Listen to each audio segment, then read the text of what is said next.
अब बस और नहीं, emotional story of husband and wife. Emotional story of husband and wife दर्शाती है कि कैसे एक पत्नी अपने पति को अपनी अहमियत समझाती है। जिस गांव से वो ताल्लुक़ रखती थी वहाँ इतना खुला माहौल नहीं था, औरतें को कुछ भी करने की आज़ादी नहीं थी। अनु ने जब ऐसा कहा तो सब भौचक्के होकर उसकी तरफ देख रहे थे और वो इसके लिए बिल्कुल बेपरवाह खड़ी थी। अनु और उसका परिवार दिल्ली जैसी जगह पर रहता था जहां हर कोई अपने रोज़मर्रा के काम में इस तरह व्यस्त था कि किसी को किसी से कोई फर्क नहीं पड़ता था। अनु जब गांव से शहर आकर बसी थी तो उसे वहां का कल्चर बहुत अजीब लगता था, जिसमें ढलने के लिए उसे बहुत टाइम लग गया।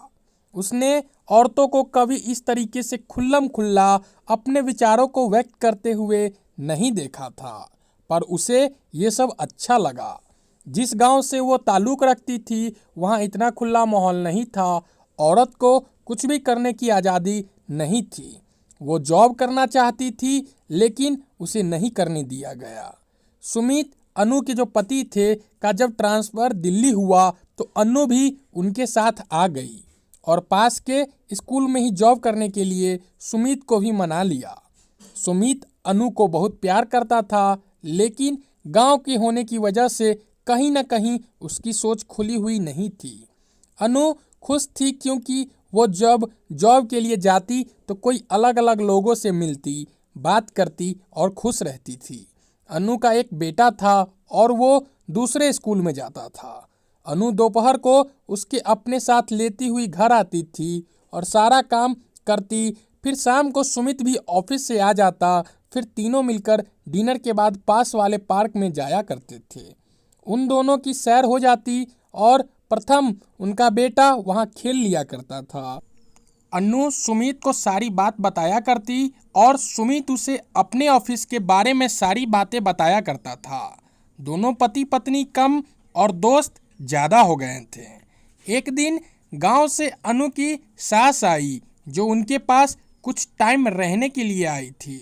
जब उन्होंने वहाँ का कल्चर देखा तो चीज़ें उनके सहन के बाहर हो गई। 2-3 दिन तो उन्होंने खुद पर बहुत नियंत्रण रखा, लेकिन तीसरे दिन ही उनसे खुद पर काबू न रखा गया और सुमित से बात करने की सोची।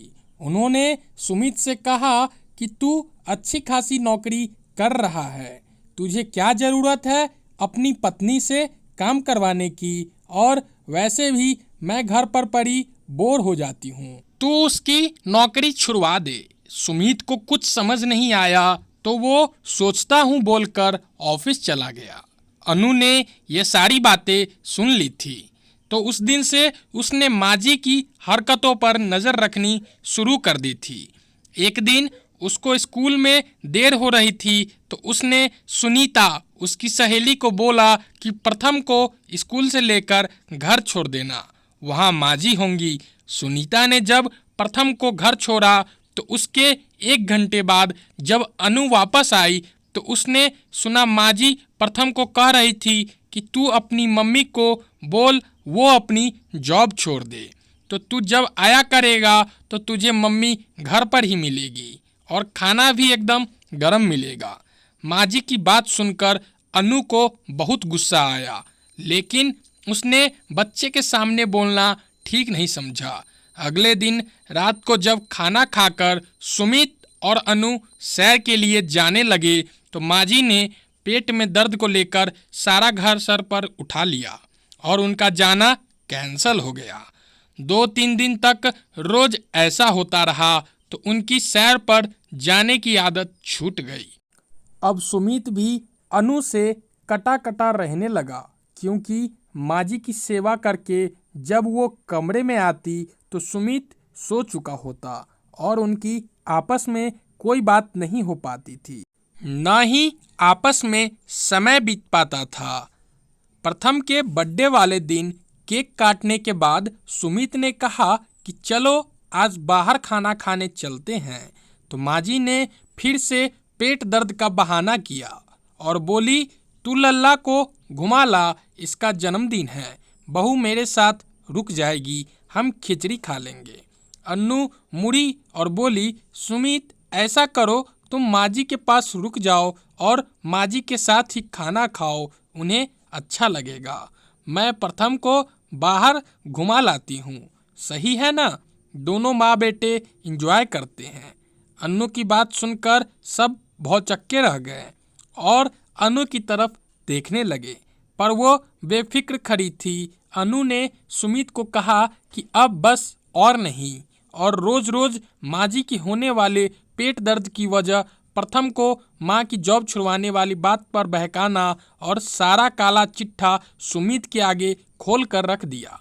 सुमित माँ के बर्ताव से हैरान था। उसने माँ से पूछा कि ये सब सच है? तो माँ बोली, क्या ज़रूरत है इसको नौकरी करने की? तू अच्छा खासा कमा तो रहा है ना, तेरे से घर के काम में मदद लेती है, अगर घर रहेगी तो खुद काम करेगी ना। सुमित ने जवाब दिया कि बस करो माँ, ये मेरी मर्जी से नौकरी करती है और इसकी तनख्वाह से हमारे घर में मदद होती है, तो अगर मैं इसकी मदद करूँ तो उसमें क्या हर्ज है? दूसरी बात, अगर आप घर पर बोर हो जाती है तो सत्संग में जाओ, प्रथम का ख्याल रखो, लेकिन उसे गलत बातें मत सिखाओ। माँ को अब समझ आ चुका था कि चुप रहने में ही भलाई है। अनु सुमित को चुपचाप देख रही थी और मन ही मन उसका धन्यवाद कर रही थी। दोस्तों, आशा करता हूँ कि आपको ये इमोशनल स्टोरी पसंद आई होगी कि कैसे सास एक बहू की नौकरी छुड़वाना चाह रही थी। आप इस कहानी के बारे में क्या कहना चाहते हैं, हमें कमेंट में ज़रूर बताएं, और चैनल पे नए हैं तो अभी चैनल को सब्सक्राइब कर दें और इस कहानी को अपने फ्रेंड के साथ शेयर